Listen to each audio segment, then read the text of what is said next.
Hello दोस्तों, नमस्कार, सुप्रभात। कैसे हैं आप सब लोग? उम्मीद करते हैं दोस्तों जहां भी होंगे, जैसे भी होंगे, अच्छे होंगे, स्वस्थ होंगे, खुशहाल होंगे और अपनी पढ़ाई को मजबूती प्रदान कर रहे होंगे। जिस चीज़ की आप लोग तैयारी कर रहे हैं उसे मजबूत बना रहे होंगे, ऐसी हम अपेक्षा करते हैं आप लोगों से। ठीक है दोस्तों, आप सभी विद्यार्थियों, आप सभी मित्रों, आप सभी साथियों का आपके अपने YouTube चैनल प्रतिज्ञा जीएस परिवार में एक बार फिर से स्वागत है। आइए दोस्तों, हम लोग अपने टॉपिक की तरफ चलते हैं। हमने दोस्तों कल आपको बताया था कि आज का जो टॉपिक है वो भारतीय संविधान का कौन सा टॉपिक होगा। जल्दी से बताएं कौन सा टॉपिक होगा, जिसकी चर्चा हम लोगों ने कल थोड़ी बहुत की थी कि आज किस टॉपिक पर चर्चा होने वाली है। तो वह टॉपिक कौन सा होगा दोस्तों? वह टॉपिक है आपका मौलिक कर्तव्य। कौन सा टॉपिक है दोस्तों? मौलिक कर्तव्य, जिसे हम लोग एफडी कहते हैं। क्या कहते हैं दोस्तों? एफडी। अब दोस्तों इस एफडी का मतलब फिक्स डिपॉजिट मत समझ लीजिएगा। इस एफडी का मतलब होता है दोस्तों फंडामेंटल ड्यूटी, अर्थात मौलिक कर्तव्य। कौन सा भाग है, किस भाग पर चर्चा हम लोग करने वाले हैं? तो भाग कौन सा होगा दोस्तों? भाग 4 का अनुच्छेद, जो आपका अनुच्छेद होगा भारतीय संविधान का, जो अनुच्छेद जिस पर हम लोग चर्चा करने वाले हैं विस्तार से, वह अनुच्छेद कौन सा होगा दोस्तों? 51 का होगा, जिसकी चर्चा हम लोग करने वाले हैं। अब दोस्तों जो आज का टॉपिक है, भारतीय संविधान का जो आज का टॉपिक है, वो टॉपिक कौन सा है? मौलिक कर्तव्य, अर्थात जिसे हम लोग एफडी के नाम से जानते हैं, फंडामेंटल ड्यूटी के नाम से जानते हैं। ठीक है, कौन सा भाग है? भाग 4 का अनुच्छेद 51 का। अब दोस्तों हमने आपसे बताया था कल कि अगर किसी भी भाग में, भारतीय संविधान के किसी भी भाग में या किसी भी अनुच्छेद में अगर क लगा रहे, अगर ए लगा रहे, तो दोनों बात एक ही होती है। और इसका मतलब यह होता है दोस्तों कि वह प्रावधान आपके भारतीय मूल संविधान में नहीं था, उसे जोड़ा गया है, किसी न किसी संविधान के तहत उसे जोड़ा गया है। इस बात को आप लोग एकदम माइंड में बैठा कर रखेंगे। ठीक है दोस्तों, अब अगर हम कहें कि इसका विदेशी स्रोत क्या है, विदेशी स्रोत क्या है दोस्तों? किस देश के संविधान से इसे लिया गया है? तो क्या बताएंगे आप सब?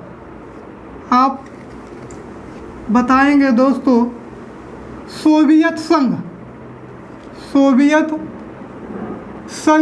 इसे ही हम लोग क्या कहते हैं दोस्तों? रूस। जब 1991 में सोवियत संघ का विभाजन हुआ तो रूस नामक नया नामकरण इसका पड़ा दोस्तों। अब स्वदेशी स्रोत क्या है? अपने देश का स्रोत क्या है दोस्तों? स्वदेशी स्रोत क्या होगा? स्वर्ण सिंह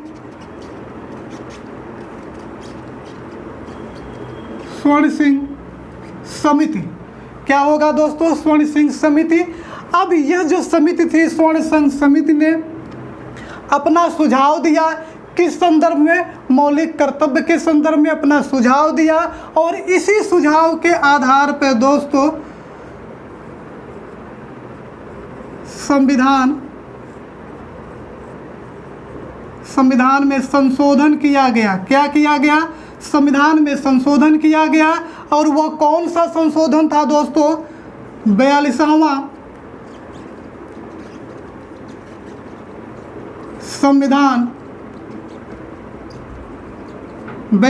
संविधान संशोधन था। वो कब? 1976। कब हुआ था दोस्तों? 1976 में। तो अब यहाँ से दो तरह से आपसे प्रश्न पूछते हैं दोस्तों। क्या पूछता है कि स्वर्ण सिंह समिति ने कितने मौलिक अधिकारों को भारतीय संविधान में सम्मिलित करने का सुझाव दिया था? तो यह जो स्वर्ण सिंह समिति थी दोस्तों, इसने 8 मूल कर्तव्यों का, कितने, 8 FD, ठीक है, 8 मौलिक कर्तव्यों को भारतीय संविधान में शामिल करने का सुझाव दिया था। इसी सुझाव के आधार पर दोस्तों 42वां संविधान संशोधन 1976 पारित किया गया। अब इस संविधान संशोधन के तहत दोस्तों जो कुल मूल कर्तव्य शामिल किए गए 42वें संविधान संशोधन 1976 के तहत जो भारतीय संविधान में मूल कर्तव्यों को शामिल किया गया, उन मूल कर्तव्यों की संख्या कितनी थी दोस्तों? 10। अगर पूछे कुल मूल कर्तव्य कितने हैं तो आप बताएंगे 10 + 1 = 11। 42वें संविधान संशोधन के तहत दोस्तों 42वें संविधान संशोधन के तहत 10 मूल कर्तव्यों को शामिल किया गया था, जबकि स्वर्ण सिंह समिति ने कितने मूल कर्तव्यों को शामिल करने की सलाह दी थी? 8 फंडामेंटल राइट को शामिल करने की सलाह दी थी, पर शामिल कितना हुआ? 10। किस संशोधन के तहत? 42वां संविधान संशोधन 1976 के तहत। वर्तमान में कुल मौलिक कर्तव्यों की संख्या कितनी है? 11 कहेंगे, 10 + 1। इसका मतलब दोस्तों ये जो एक अनुच्छेद है जो 10 के बाद अर्थात 11वां मौलिक कर्तव्य है, वह आपका नया मौलिक कर्तव्य है। तो जो 11वां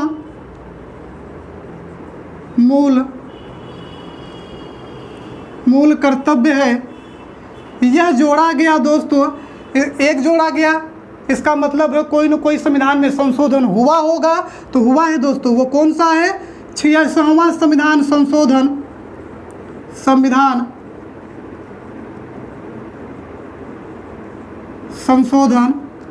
कब दोस्तों? 2002। 86वां संविधान संशोधन 2002 के तहत दोस्तों 11वां मौलिक कर्तव्य जोड़ा गया। और आप सब जानते हैं कि 11वां मौलिक कर्तव्य कौन सा है? कौन सा है? जल्दी बताएं, कौन सा है? 6 से 14 वर्ष से कम उम्र के बच्चों के माता पिता अभिभावकों का यह कर्तव्य होगा कि वह उन्हें निःशुल्क, अनिवार्य एवं निःशुल्क प्राथमिक शिक्षा उपलब्ध कराएं। ठीक है दोस्तों, तो ये कुछ बेसिक कॉन्सेप्ट था दोस्तों मौलिक कर्तव्य को लेकर, जिसके बारे में आप सभी लोगों को जानना बेहद आवश्यक है। देखिए दोस्तों, आपसे एग्जाम में जिस तरीके से आपको क्या लगता है कि एग्जामिनर ये पूछेगा कि मौलिक कर्तव्य किस भाग में है, आपको क्या लगता है कि पूछेगा किस अनुच्छेद में? ये दोस्तों नॉर्मल प्रश्न हो गए, ये नॉर्मल क्वेश्चन होंगे। अब इसमें स्टैंडर्ड क्वेश्चन कैसे पूछे जाएंगे उसकी चर्चा हम लोग 11 मौलिक कर्तव्यों के जरिए करेंगे। ठीक है दोस्तों, आइए चलते हैं। दोस्तों, जिन विद्यार्थियों को ये नहीं पता कि पिछली वीडियो में हमने किस टॉपिक पर चर्चा की है, तो हमने किस टॉपिक पर चर्चा की है, अब जाहिर सी बात है दोस्तों मौलिक कर्तव्य चल रहा है, भाग 4 का चल रहा है, तो इसके पहले भाग 4 की चर्चा की जा चुकी होगी। उस भाग 4 में क्या है? राज्य के नीति निर्देशक तत्व हैं दोस्तों, उन पर दोस्तों 2 वीडियो के माध्यम से उस पर विस्तार पूर्वक से चर्चा की गई है। कितने प्रकार से क्वेश्चन आपसे पूछे जा सकते हैं, सारे के सारे क्वेश्चनों पर वहाँ पर चर्चा की गई। तो जो प्यारे दोस्त अभी तक हमारे उस पिछली वीडियो को नहीं देखे हैं, उनसे मेरा बार बार यह आग्रह है कि आप हमारे चैनल पर जाकर प्लेलिस्ट में दोस्तों उस वीडियो को ज़रूर देखिएगा। आइए दोस्तों, अब प्रश्न उठता है कि यह जो मौलिक कर्तव्य है यह क्या है? इस चीज़ को ध्यान रखिए दोस्तों, यह जो मौलिक कर्तव्य है यह क्या है? तो आप बताएंगे यह नागरिक के कर्तव्य हैं। हमारे आपके कर्तव्य हैं कि नहीं, बताइए जल्दी से। ये नागरिक के क्या है? कर्तव्य है। लेकिन ये जो कर्तव्य हैं ये किसके प्रति हैं? यह राज्य के प्रति हैं। ठीक है, किसके प्रति हैं दोस्तों? राज्य के प्रति। अब जबकि हमने अपनी पिछली वीडियो में जो राज्य के नीति निर्देशक तत्व पर चर्चा की, राज्य के नीति निर्देशक अर्थात दोस्तों डीपीएसपी, ये क्या हैं? ये भी कर्तव्य हैं। किसके कर्तव्य हैं? राज्य के कर्तव्य हैं। ये किसके कर्तव्य हैं? राज्य के कर्तव्य हैं। किसके प्रति हैं? नागरिक के प्रति। ठीक है दोस्तों, किसके प्रति हैं? नागरिक के प्रति। अब दोस्तों, अब समझना है कि यह मौलिक जो कर्तव्य है, जो फंडामेंटल ड्यूटी है, यह क्या वाद योग्य है? आप बताएं, जल्दी से बताएं, क्या यह वाद योग्य है कि नहीं है? तो आपका आंसर आना चाहिए दोस्तों, यह वाद योग्य नहीं है। हमने आपको डीपीएसपी में क्या बताया था कि जो डीपीएसपी होगा, क्या यह वाद योग्य है? वाद योग्य नहीं है। वह राज्य की स्वेच्छा पर निर्भर करता है, वह राज्य की आशा और अपेक्षा पर निर्भर करता है। ठीक उसी प्रकार यह भी कर्तव्य है, यह भी कर्तव्य है। तो जैसे डीपीएसपी वाद योग्य नहीं है, वैसे ही मौलिक कर्तव्य भी क्या नहीं है? वाद योग्य नहीं है। यह स्वैच्छिक है दोस्तों। क्या है? स्वैच्छिक।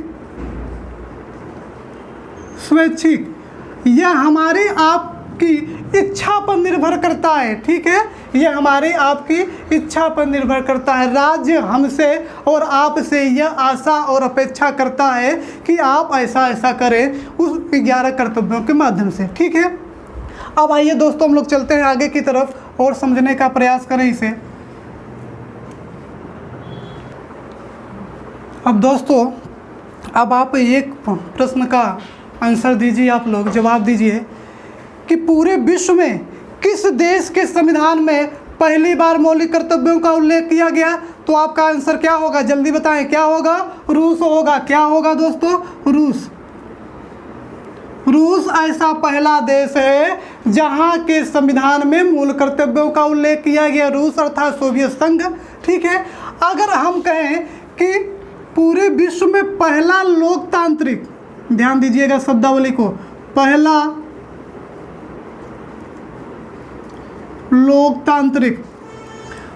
लोकतांत्रिक देश कौन सा है जिसके संविधान में मूल कर्तव्यों का उल्लेख किया गया है? तब आप क्या बताएंगे दोस्तों?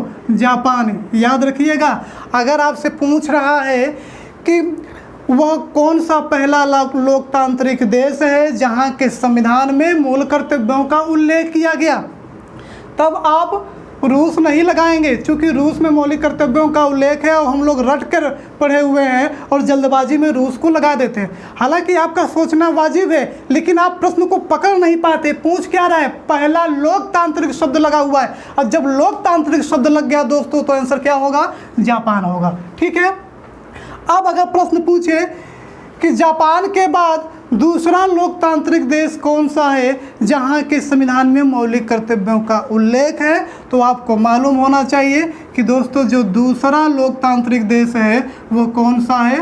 भारत है। भारत दूसरा लोकतांत्रिक देश है जहां के संविधान में मूल कर्तव्यों का उल्लेख किया गया। ये दोस्तों नॉर्मल प्रश्न है जिसकी चर्चा और जिसके बारे में जानना आप लोगों के लिए अनिवार्य है। इतना तो जानना अनिवार्य है। अब हम लोग 11 मौलिक कर्तव्यों को देखेंगे कि किस पहले मौलिक कर्तव्य क्या है, दूसरा मौलिक कर्तव्य क्या है, तीसरा क्या है, चौथा क्या है। इन सब की हम लोग अब दोस्तों चर्चा करते हुए चलेंगे। आइए चलते हैं दोस्तों, 11 मौलिक कर्तव्यों को समझने का प्रयास करते हैं। आइए दोस्तों, जैसा आप लोगों के समक्ष व्हाइट बोर्ड पर ये कुछ मौलिक कर्तव्य लिखे हुए हैं, अब इन्हें हम लोगों को याद करना है। अब आप कहेंगे दोस्तों कि ये मौलिक कर्तव्य ये जो 11 हैं ये कैसे याद हों, या आपसे इस प्रकार से प्रश्न नहीं पूछेगा एग्जामिनर, जो आपके परीक्षा में ये प्रश्न नहीं पूछेगा कि मौलिक कर्तव्य किस भाग में है, किस अनुच्छेद में है, कहाँ से लिया गया है। अगर ये पूछ ले, ये तो नॉर्मल है, ये तो सभी को पता है। अब एग्जामिनर आपको यहाँ से स्टैंडर्ड क्वेश्चन उठा के पूछता है, तो आप कहेंगे, अरे बोलिए, कहिए कि अगर एग्जामिनर यहाँ से भी हमारा क्वेश्चन पूछता है तो हमारा क्या बिगाड़ लेगा? कुछ नहीं बिगाड़ पाएगा दोस्तों एग्जामिनर। जब तक विनोद सर हैं, आपको कोई कुछ भी आपका नहीं बिगाड़ सकता आपकी परीक्षा में, एग्जामिनर में। यह याद करवाने की जिम्मेदारी अभी तुरंत आपकी जिम्मेदारी ये हमारी है। निश्चिंत रहिए, चुटकियों में 11 की 11 मौलिक कर्तव्य अगर न याद हो गए तो आप कहिएगा कि विनोद सर आपने क्या पढ़ाया। ठीक है दोस्तों, आइए और आज के बाद आपने कहीं भी इस मौलिक कर्तव्य को यूट्यूब चैनल पर बहुत देखे होंगे, बहुत लोगों से पढ़े भी होंगे, लेकिन आज के बाद ये 11 जो मौलिक कर्तव्य हैं ये आपके दिमाग से कभी भी नहीं उतरेंगे दोस्तों। आइए चलिए देखते हैं। पहले सबसे पहले समझने से पहले दोस्तों जल्दी से जल्दी इस वीडियो को लाइक करिए, अधिक से अधिक लाइक करिए और अपने मित्रों के पास शेयर करिए जल्दी से। आइए दोस्तों देखते हैं पहले मौलिक कर्तव्य को। संविधान का देखिए क्या कहा गया है कि भारत के सभी नागरिकों का यह कर्तव्य है कि संविधान का पालन करें। किसका पालन करें? संविधान का पालन करें।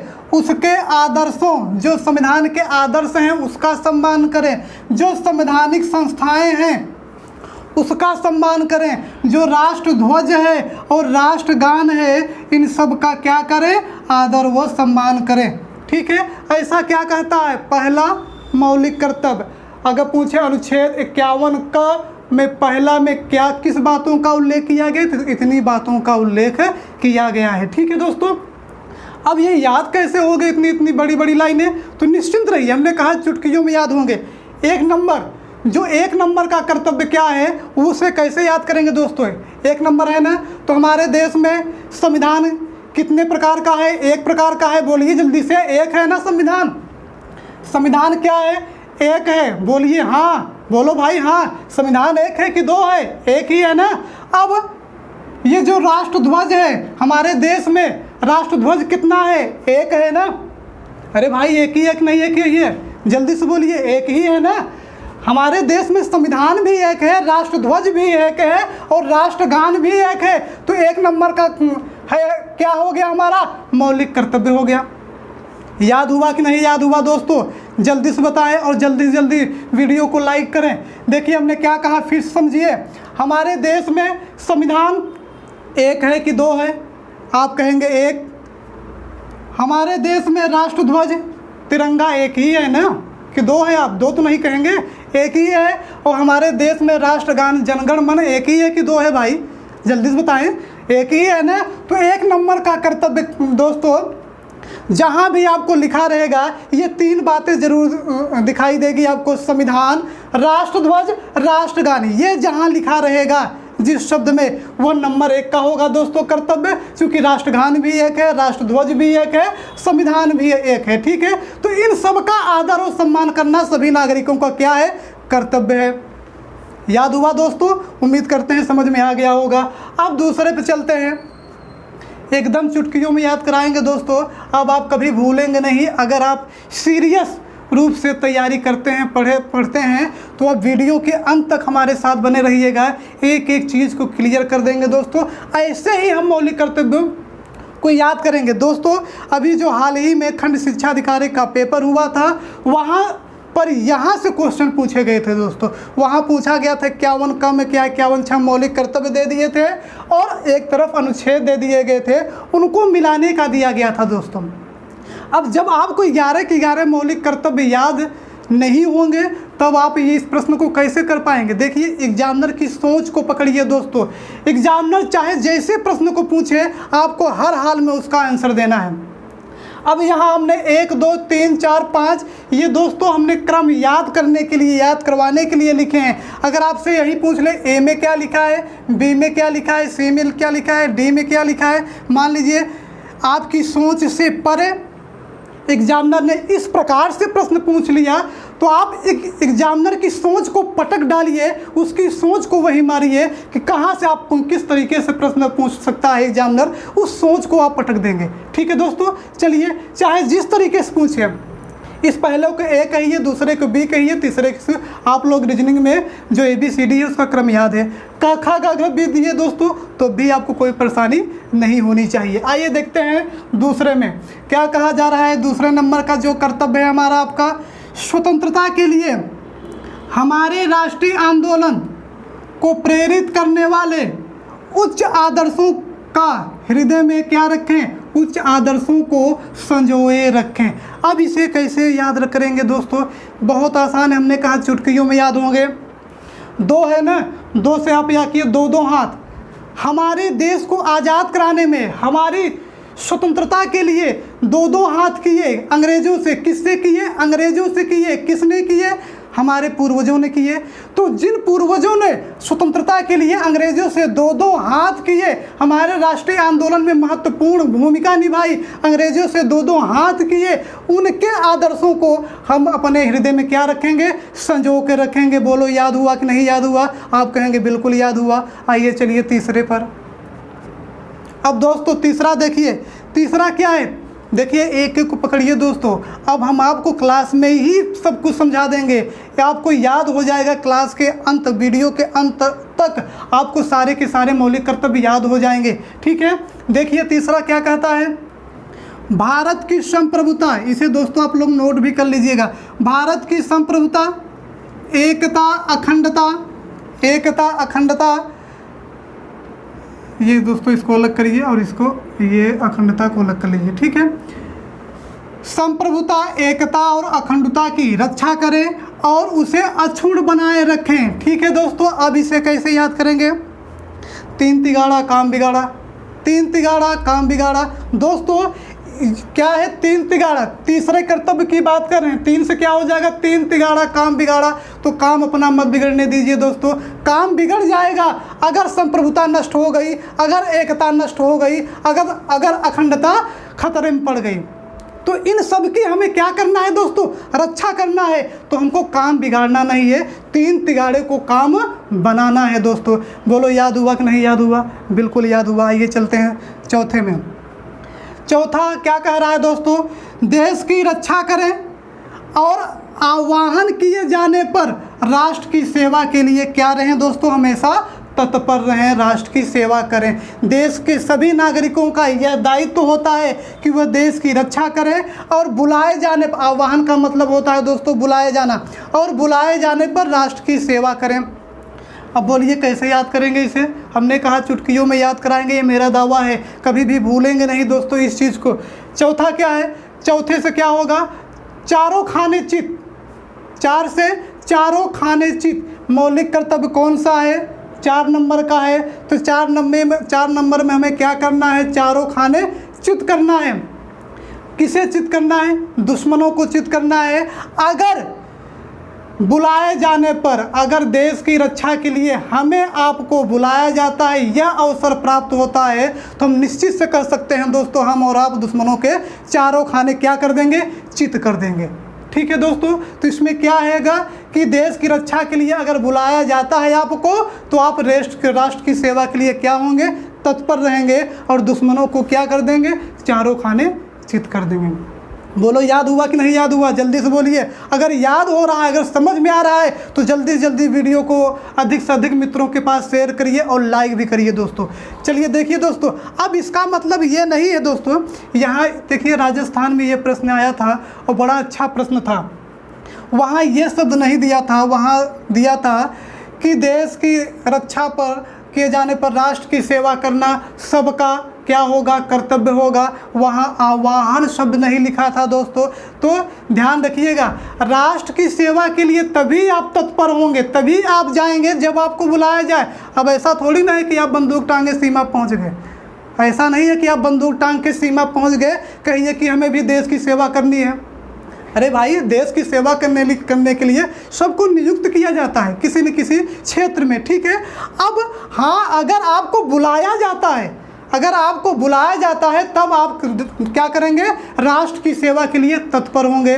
बोलिए होंगे कि नहीं होंगे? बिल्कुल होंगे, अगर आप देश के नागरिक हैं तो। आइए चलिए 5वें नंबर पर चलिए दोस्तों, क्या कह रहा है, भारत के सभी लोगों में समरसता, भारत के सभी लोगों में समरसता, समान भातृत्व, क्या होगा, समान भातृत्व की भावना का निर्माण करे, जो भाषा, प्रदेश, वर्ग पर आधारित भेदभाव से परे हो। ऐसी प्रथाओं का भी त्याग करें जो महिलाओं के क्या हो, विरुद्ध हो दोस्तों। अब बोलिए इसे कैसे याद करेंगे? इसे 5 से पंच, 5 से पंच दोस्तों। हाथ देखिए, 5 हाथ में कितनी उंगलियां हैं? 5 है। 1 2 3 4 5। क्या पांचों एक समान हैं? बोलिए जल्दी से, पांचों एक समान हैं? आप कहेंगे नहीं, अंगूठे का अलग रोल है, ये छोटा है, ये छोटा है, इससे ये बड़ा है, इससे ये बड़ा है, इस तरीके से। मतलब हाथ की जो 5 उंगलियां हैं ये भी एक नहीं है, लेकिन हमें क्या करना है, इन्हें एक रखना है। इन्हें आप मुट्ठी बंद करके इन्हें क्या करना है, एक लेकर चलना है। तो वही कह रहा है दोस्तों, क्या कह रहा है, पंच समरसता समान भातृत्व की भावना से, चाहे वो छोटा हो। देखिए ये पंथ चाहे वो जिस संप्रदाय का हो, चाहे वो भाषा किसी भी भाषा का हो, चाहे वो किसी भी प्रदेश का, उत्तर प्रदेश का या बिहार का या किसी भी राज्य का, उसके साथ क्या नहीं किया जाएगा, भेदभाव नहीं किया जाएगा। अब ऐसा थोड़ी ना किया जाएगा कि बिहार के हैं तो बिहार वालों से भेदभाव हो, उत्तर प्रदेश के हैं दूसरे प्रदेश में जा रहे हैं तो उनके साथ भेदभाव हो, तो ऐसा नहीं किया जाएगा। ठीक है, ऐसा नहीं किया जाएगा, ये हम सबका क्या है, कर्तव्य है। तो 5 उंगलियों को हम लोगों को बांध कर रखना है दोस्तों, अलग नहीं होने देना है। इन 5 उंगलियों के साथ भेदभाव नहीं करना है, इस चीज़ को ध्यान रखिए। अब कह रहा है कि जो प्रथाएँ हैं, जो प्रथाएँ प्रचलित हैं, उनका क्या करें, त्याग करें। जो महिलाओं के क्या हो दोस्तों, विरुद्ध हो। कहने का मतलब दोस्तों, जो महिला है, जैसे सबरीमाला मंदिर केस दोस्तों अभी तक चल रहा है, सबरीमाला मंदिर में महिलाओं के प्रवेश पर वर्जित लगाया गया है और सुप्रीम कोर्ट ने इस मामले में दोस्तों 5 सदस्यीय संविधान पीठ का गठन किया गया था, लेकिन अभी निर्णय नहीं आया। सुप्रीम कोर्ट ने इसे 7 सदस्यीय संविधान पीठ को हस्ताक्षरित कर दिया गया, मतलब हस्तांतरित कर दिया गया है। अब सबरीमाला मंदिर पर निर्णय कितनी संविधान पीठ करेगी, 7 सदस्यीय करेगी। तो वही कह रहा है कि ऐसी प्रथाएं जो महिलाओं के विरुद्ध हो, उसका क्या करें दोस्तों, त्याग करें। उम्मीद करते हैं दोस्तों ये 5 मूल कर्तव्य आपको याद हो गए हैं बड़े आसानी से, चुटकियों में। अब हम आगे मौलिक कर्तव्यों को समझने का प्रयास करते हैं। ठीक है दोस्तों,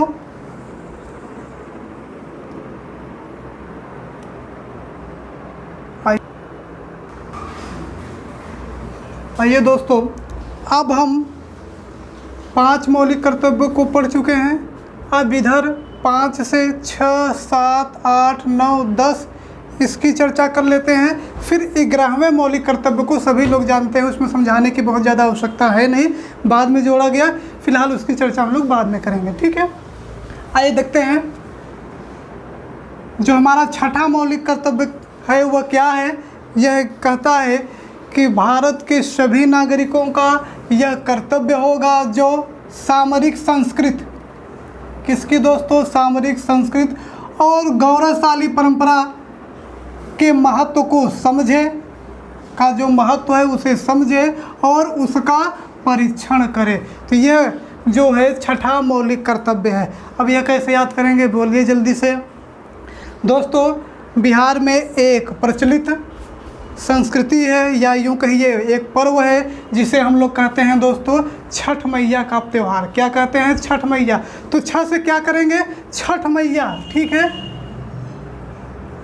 छठ मैया। तो छठ मैया आपकी सभी मनोकामना पूरी करे और आपको 11 के 11 मौलिक कर्तव्य याद हो जाए दोस्तों। आइए, छठ मैया अब आपके ऊपर कृपा कर रही हैं। कैसी कृपा, 6ठा मौलिक कर्तव्य क्या है, 6ठे से हम लोग याद करेंगे छठ मैया। यह एक प्रकार का पर्व है, यह क्या है, संस्कृति है। जो पर्व त्यौहार होता है यह क्या होता है, संस्कृति होता है और यह एक प्रकार की परंपराएं प्रचलित होती हैं दोस्तों। तो उन सब संस्कृति को, उन गौरवशाली परंपराओं को के जो महत्व है उसको हम समझें और उसका परीक्षण करें। ठीक है दोस्तों, अने भारत विभिन्न संस्कृतियों वाला देश होते हुए भी क्या है, एक है दोस्तों। ठीक है, विभिन्न परंपराएं दोस्तों भारत के अंदर प्रचलित हैं। बिहार में अलग, उत्तर प्रदेश में अलग, मतलब जितने भी राज्य हैं सब राज्य की अलग अलग संस्कृति, अलग अलग परंपराएं हैं जिसके बल पर वो फेमस होता है। ठीक है, तो छठ मैया का जो पर्व है यह क्या है, बिहार में प्रचलित एक प्रकार का त्यौहार है दोस्तों। और ये जो त्यौहार है ये क्या है, संस्कृति है। इन संस्कृति को, गौरवशाली परंपरा को, महत्व को हम लोग क्या करें, समझें और उनका परीक्षण करें, उनका अपने अंदर क्या करें, समावेश करें। यह क्या होगा, नागरिकों का मौलिक कर्तव्य होगा। ठीक है दोस्तों, अब देखिए 7वां, उम्मीद करते हैं समझ में आ गया होगा। 6ठा मौलिक कर्तव्य अगर समझ में आ गया होगा तो जोरदार कमेंट करिए दोस्तों, आपको समझ में आ रहा है कि नहीं आ रहा है। अपने दोस्तों के पास अधिक से अधिक इसे शेयर करिए वीडियो को। देखिए 7वां क्या है, 7 समुंदर पार में तेरे पीछे पीछे आ गई। दोस्तों गाना आप लोगों ने सुना होगा, बहुत प्रचलित गाना था, बहुत फेमस था। 7 समुंदर पार मैं तेरे पीछे पीछे आ गई। सातवां मौलिक कर्तव्य है। सातवां मौलिक 7 समुंदर पार करा रहा है। कैसे? हमें 7 समुंदर पार करना है दोस्तों।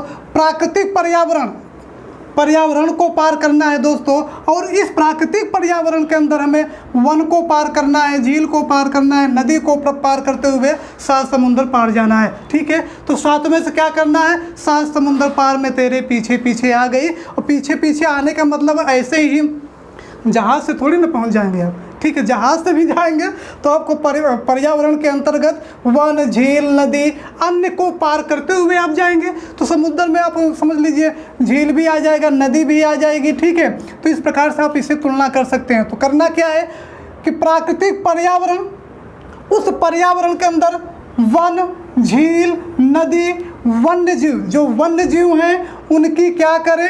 रक्षा करें। यह हमारा और आपका क्या होगा? दायित्व होगा।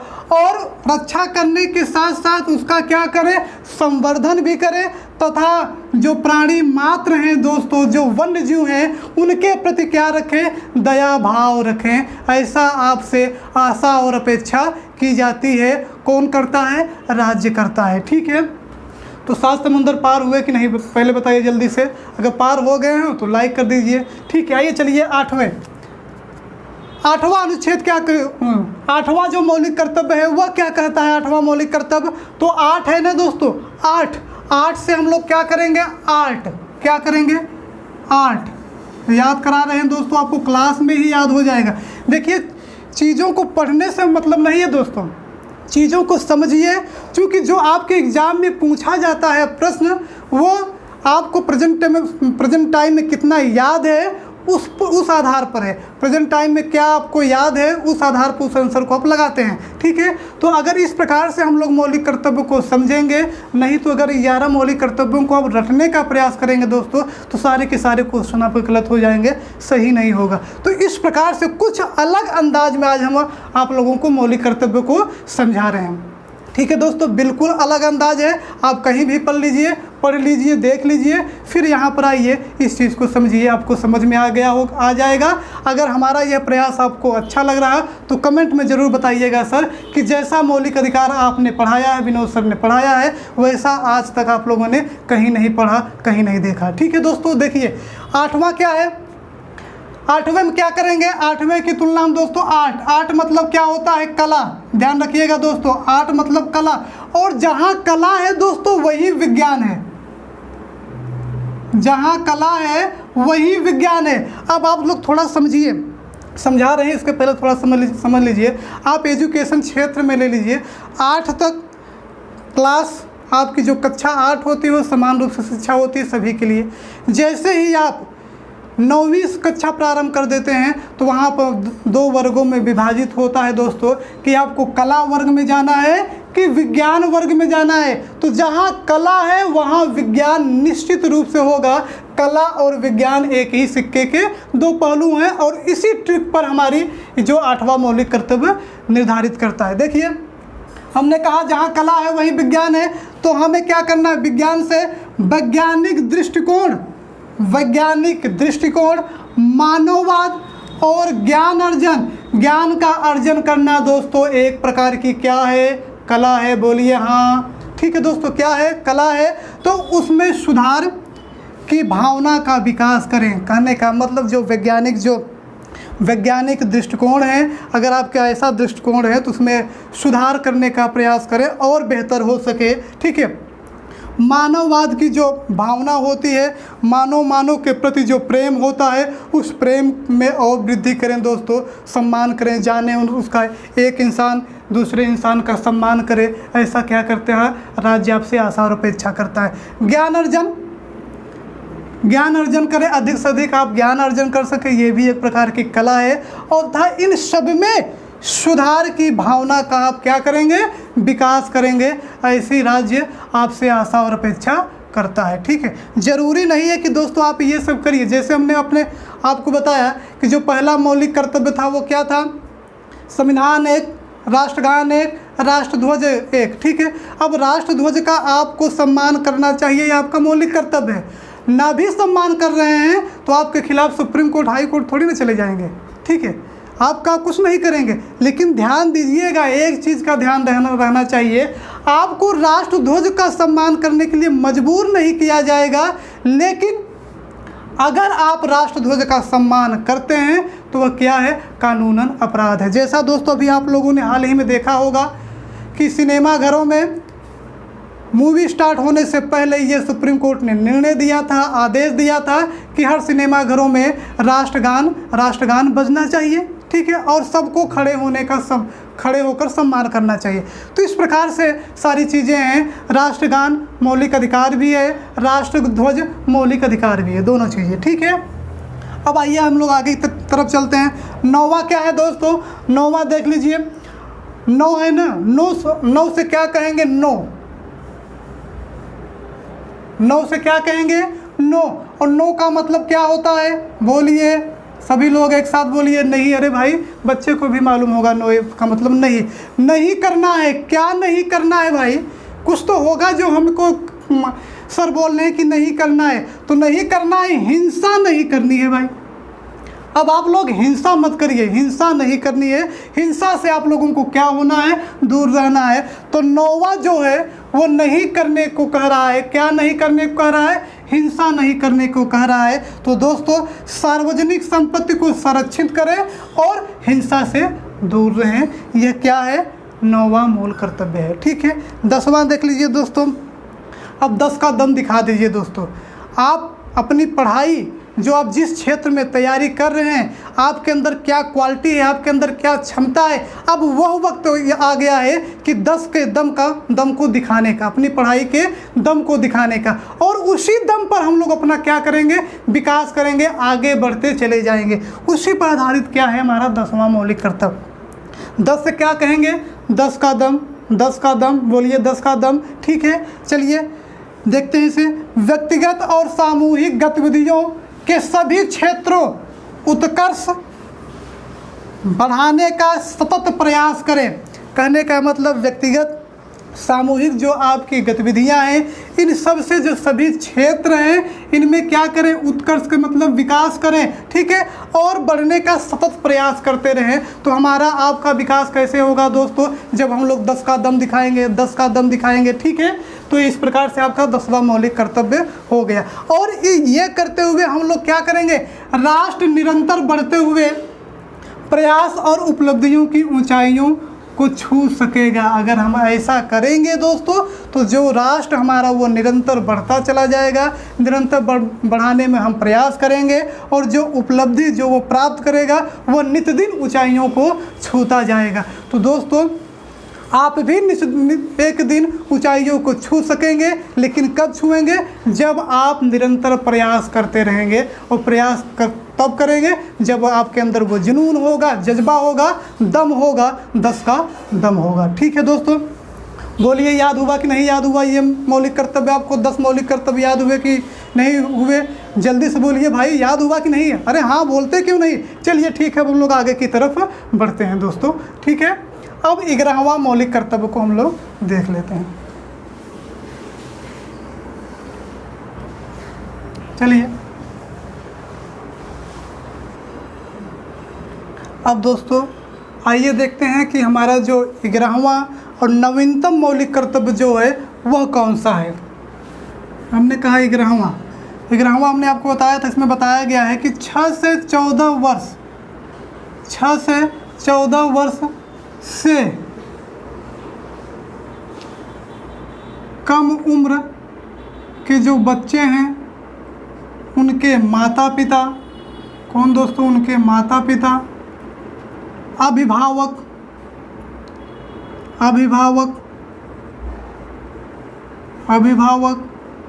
या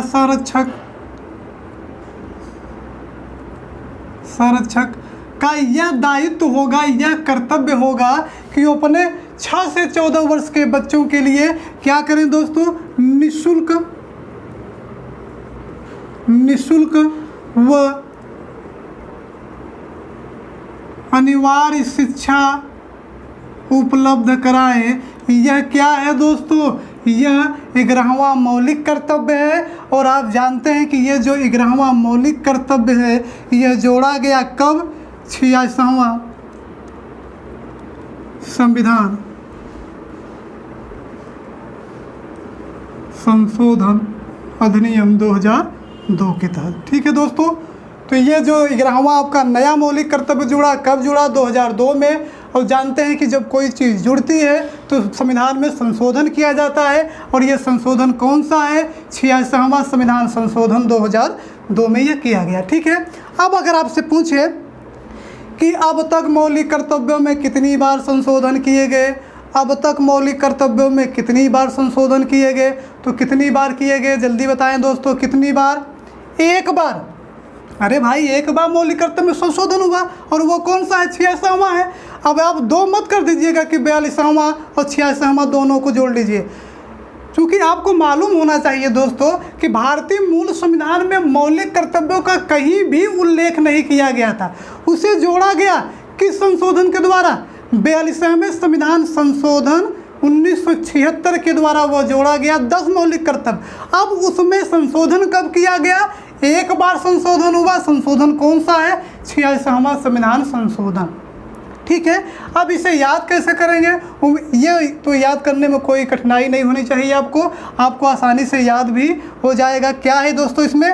अब अगर कहें हम दो हमारे दो, हम दो हमारे दो, हमारा दायित्व क्या होगा? हम दो, जो हमारे दो बच्चे हैं वो अगर वो 6 से 14 वर्ष से कम उम्र के हैं तो हमारा यह दायित्व बनता है कि उनके लिए निःशुल्क व अनिवार्य शिक्षा उपलब्ध कराएं, उन्हें कम से कम इतना तो पढ़ाएं ही।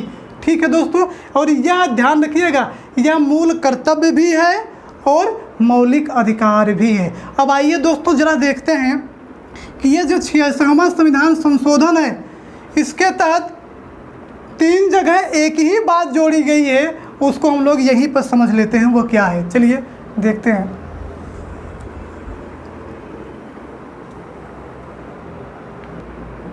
अब दोस्तों देख लीजिए ज़रा सरसरी निगाह में, जो 86वां संविधान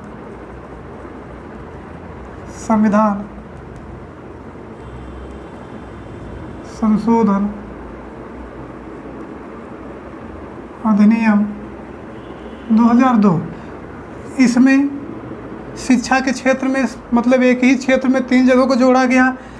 पहला क्या है दोस्तों? 6 से 14 वर्ष से कम उम्र के बच्चों को क्या कराना है? निःशुल्क व अनिवार्य शिक्षा। किस अनुच्छेद में है दोस्तों? तो यह है 21 का। जब हम लोग मौलिक अधिकार को पढ़ रहे थे तो वहाँ पे इसकी चर्चा की गई है। 21 के तहत इसे क्या घोषित किया गया? FR। ठीक है, अब दूसरा हमने आपको बताया था 0 से 6 वर्ष के बच्चों को राज्य क्या कराएगा? उनकी प्राथमिक शिक्षा की व्यवस्था करेगा। सेम चीज़ यही है दोस्तों, और उनकी देखभाल करेगा। यह अनुच्छेद किस में है? हमने आपको बताया था, यह अनुच्छेद है 45। और 45 के अंतर्गत कहेंगे दोस्तों, 45 का कह लीजिए, 45 है। यह क्या है? DPSP है। क्या है दोस्तों? DPSP। ठीक है, अब तीसरा क्या है? अभी तीसरे की चर्चा हम लोग मौलिक जो कर्तव्य पढ़ रहे हैं, फंडामेंटल जो ड्यूटी पढ़ रहे हैं, उसमें हमने आपको बताया कि 6 से 14 वर्ष से कम उम्र के बच्चों के माता पिता व अभिभावकों का यह दायित्व है कि उनके लिए निःशुल्क व अनिवार्य शिक्षा उपलब्ध कराएं। किस अनुच्छेद में है? जल्दी से बोलिए, आप बताएंगे किस अनुच्छेद में है? 51। अनुच्छेद तो एक ही होगा ना, अनुच्छेद 51 का और 11वां मौलिक कर्तव्य। यह क्या है? Fundamental duty, FD। ठीक है, तो FD का मतलब हमने कहा कि आप फिक्स डिपॉजिट मत समझिएगा। हमारे आपके पास इतना पैसा नहीं है कि फिक्स डिपॉजिट करें। हमारा आपका कर्तव्य है फंडामेंटल ड्यूटी। ठीक है दोस्तों, तो उम्मीद करते हैं आज की जो क्लास है आप लोगों को बहुत अच्छे से और शानदार तरीके से समझ में आई होगी। ठीक है दोस्तों, तो अभी तक इस मौलिक कर्तव्य के वीडियो में अंत तक बने रहने के लिए आप सभी लोगों का बहुत बहुत धन्यवाद। ठीक है दोस्तों, अगर टॉपिक संबंधित कुछ कमेंट भी करने, कोई प्रश्न अगर यहाँ पर रह गया हो तो आप पूछ सकते हैं। यहाँ से बड़े स्टैंडर्ड क्वेश्चन बनते हैं। धन्यवाद।